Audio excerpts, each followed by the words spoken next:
Cette crise, j'ai pris aussi l'État de revoir la position le plus vite que possible. Parce que je vois que la population est en train de souffrir. Avec ça, il n'y a pas de déplacement, les gens n'arrivent pas à mener leurs activités. Même à la station Mathias ici, c'est fermé. Quand tu viens, tu ne vas même pas trouver là où voilà, les pompiers ou quelque chose, ou les marchés noirs même, tout est bloqué quoi. Tu ne vas même pas demander à quelqu'un où il va te dire ouais, il y a essence. Des fois même c'est les amis qui enlèvent dans leur réservoir pour nous vendre, tu vois. Mais c'est cher quand même, c'est cher. La vie est chère quand même en Guinée actuellement. Quel est votre nom? Je me nomme Félix Doré. Monsieur Félix Doré, on a tous appris ce qui s'est passé hier, l'explosion du dépôt de carburant. C'est le seul dépôt que la Guinée possède. Donc la seule source de ravitaillement de nos stations dans tout le pays. Donc comment est-ce que vous avez appris cela et quelle est votre émotion, votre sentiment par rapport à cette situation? Bon, mon émotion par rapport à ça, les gens qui vivaient au fait à côté du dépôt. Et après l'explosion, nous avons constaté qu'il y a eu beaucoup de blessés, beaucoup de morts. Et c'est là, pour un État, c'est-à-dire pour ma compassion, je ressens de la compassion pour ces gens-là. Et je prie à toutes les personnes qui ont de bonne volonté de venir à l'aide de ces personnes. Cette crise, j'ai pris aussi l'État de revoir la position le plus vite que possible. Parce que je vois que la population est en train de souffrir. Avec ça, il n'y a pas de déplacement, les gens n'arrivent pas à mener leurs activités. Et vu que la Guinée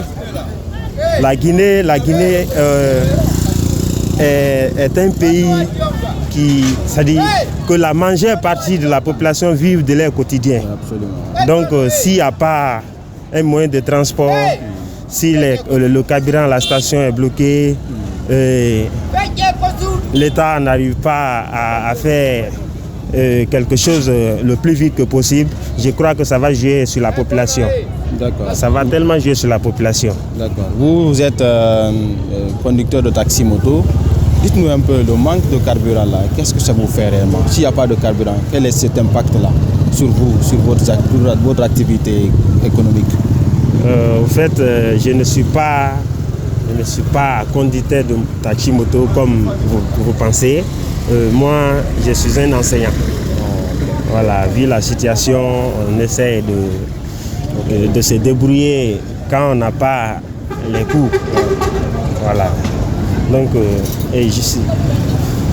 de mon côté, les gens qui circulent sur taxi-moto, actuellement, ils sont en train de pleurer parce qu'il n'y a pas de carburant. Et nous prions à ce que l'État revoie cette situation le plus vite que possible pour que les jeunes qui se sont lancés dans les activités de taxi-moto puissent avoir au moins ceux qui ont l'habitude, c'est-à-dire ceux qu'ils ont l'habitude d'avoir. D'accord. Après cette explosion-là, parce que comme j'ai rappelé au début, c'est la principale source de ravitaillement de carburant en Guinée. Donc s'il n'y a pas de carburant, quelles sont vos craintes aujourd'hui par rapport au transport, des denrées alimentaires, aux personnes et leurs biens? Quelles sont vos craintes? Quel est le pire qui puisse se produire aujourd'hui? Je crains. Parce qu'à l'intérieur, c'est la plupart c'est-à-dire de la nourriture qui ravitaille à l'intérieur viennent de la grande capitale. Donc s'il n'y a pas le moyen de déplacement n'est pas favorable, il n'y a pas de moyen de déplacement, ça serait un peu compliqué. Ça serait très compliqué. C'est la population qui va en subir les conséquences. Donc pour ça, ma crainte, c'est ça quoi. Il faut qu'il y ait le déplacement des marchandises et consorts pour que la population puisse bien vivre. Bonjour monsieur. Bonjour boss. Quel est votre nom? Balde Abdurrahman. Monsieur Baldé, on a tous appris ce qui s'est passé hier. l'explosion du dépôt de carburant à Kaloum. Il y a eu beaucoup de victimes et beaucoup de dégâts matériels. Dites-nous un peu comment est-ce que vous avez appris cela et quels sont vos sentiments par rapport à cette situation aujourd'hui? Bah, c'est triste quand même. Parce que nous, on s'est réveillés le matin, on ne savait pas que tout ceci s'est passé. Après, ils sont partis à l'école et on nous a dit qu'il n'y a pas cours. On a demandé maintenant au prof qu'est-ce qui s'est passé réellement. Donc le prof a essayé de nous expliquer qu'il y a eu l'explosion à Kaloum, donc que de rentrer à la maison. Après, j'ai senti que ma moto, parce que je suis un taximètre, il n'y avait pas d'essence. Après, je suis venu à la station et on m'a dit que c'est fermé, donc on a trop souffert. On est descendu vers Inbaya pour cesser l'essence. Bon, il y a une dame quand même qui m'a aidé à vendre le demi à 12 000. Oui, à 12 000. Là, c'était le demi à 12 000. Il y avait un monsieur aussi qui vendait l'essence à 1 litre à 25 000. À 25 000. Et ça aussi, on bagarrait pour gagner ça. Tu commences à dire, diminue un peu, il y a quelqu'un qui vient retirer ça avec toi pour mettre dans sa moto. Après, on s'est bousculé là-bas jusqu'à... Moi, je n'ai pas gagné quand même. Après, on est parti.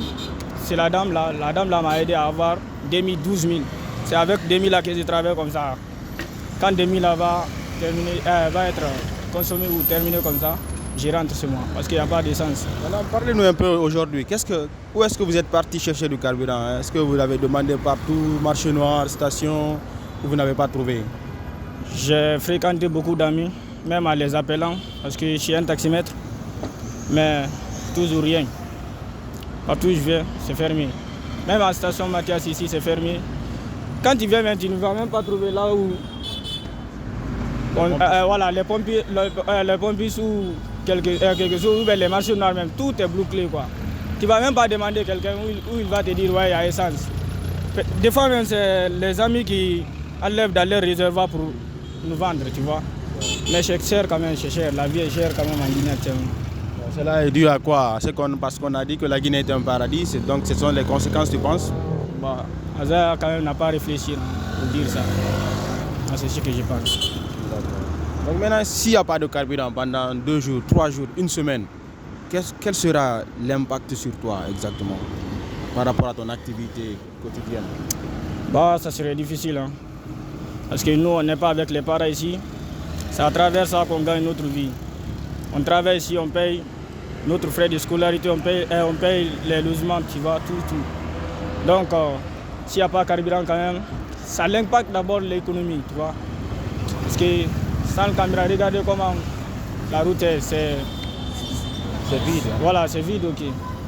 Parce qu'actuellement même, les taximètres là, même nous, par exemple, tu nous prends ici jusqu'à Marine, on ne peut pas accepter. Parce que tu ne peux pas aller jusqu'à Marine sans consommer au moins 1 litre. Tu vois, c'est un peu difficile. D'accord. Quel appel as-tu à lancer à l'endroit de l'État? L'appel que j'ai à lancer à l'endroit de l'État, c'est de nous trouver des bonnes personnes, voilà, pour nous aider et mener les enquêtes pour trouver qu'est-ce qui s'est passé. Parce que nous, on veut se citer et on veut savoir tout ce qui s'est passé avant-hier. Parce que cela n'est pas du fait de hasard ou bien naturel comme ça. Ça a explosé, donc ça a mis tout le pays dans les crises. Tu vois. Voilà. D'accord. M. Baldé, merci beaucoup. Merci.